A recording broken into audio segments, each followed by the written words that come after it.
રમેશભાઈ પટેલ.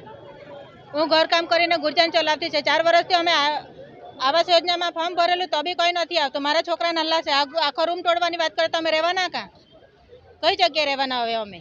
અઠવાડિયા પહેલા નોટિસ આપીને 3 દિવસમાં તોડવાની વાત કરી. હવે કે આખો રૂમ જવાનો. તમે રહેવાના કાં? પછી અમને આ જમીન આપો ને તો અમને કશે ઘર બનાવી આપો.